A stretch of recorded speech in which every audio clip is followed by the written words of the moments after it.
السلام علیکم dear students. Class 7th subject Urdu. بھلائی اور بری کی پہچان. ان کے اس سبق کے ہم سوالات کے جوابات کر رہے تھے پیارے بچوں. تو اس سبق کے ہم نے کچھ سوالات اور اس کے جوابات لکھے. تو پیارے بچوں آج ہم آگے شروع کریں گے. ہمیں یہ 2 سوال رہے ہیں، تیسرا اور چوتھا. بری صحبت سے کیا نقصان پہنچتا ہے، کہ جب انسان بری صحبت اختیار کرتا ہے تو اسے کیا نقصان ہوتا ہے. اور چوتھا سوال ہے، نیک آدمی اپنے دشمنوں کے ساتھ کیسا سلوک کرتا ہے.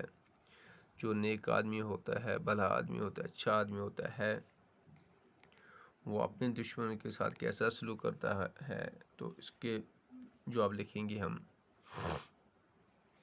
تو پیارے بچوں پہلا سوال ہے، بری صحبت سے کیا نقصان پہنچتا ہے.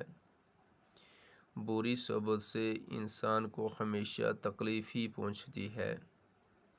اس میں بری عادات پنپتی ہیں. تو اگر ایک انسان بری صحبت میں رہے گا تو اسے بہت ہی تکلیف ہوگی اور اس کے اندر بری ہی عادات پیدا ہوتی ہیں.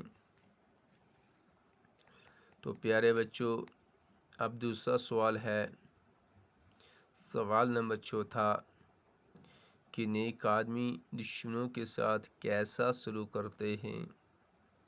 کہ نیک آدمی جو ہیں وہ اپنے دشمنوں کے ساتھ کیسا سلوک کرتے ہیں. تو اس کا جواب پیارے بچوں یہ ہے کہ نیک آدمی دشمن کے ساتھ بھی نیک سلوک کرتے ہیں. جو نیک آدمی ہوتا ہے وہ اپنے دشمنوں کے ساتھ بھی اچھا سلوک کرتے ہیں، اچھا رویہ اپناتے ہیں، اس کے ساتھ بھی نیک سلوک اختیار کرتے ہیں.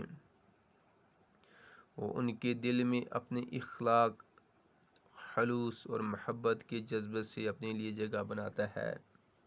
جو نیک آدمی ہوتا ہے پیارے بچوں، وہ ان کے دل میں اپنے اخلاق کی وجہ سے، اپنے خلوص کی وجہ سے اور محبت کے جذبے سے ان کے دل میں اپنے لیے جگہ بنا لیتا ہے. تو پیارے بچوں ہمیں بھی کوشش کرنی چاہیے کہ ہم بھی نیک بنیں، اچھے بنیں اور دوسروں کے کام آئیں اور دوسروں کے دل کے اندر اپنی جگہ بنائیں. تو پیارے بچوں یہ تھے سوالوں کے جوابات. آپ ان کو اپنی کاپی کے اوپر نوٹ بھی کریں اور یاد کرنے کی کوشش کریں. انشاءاللہ پھر ملیں گے. باقی والسلام.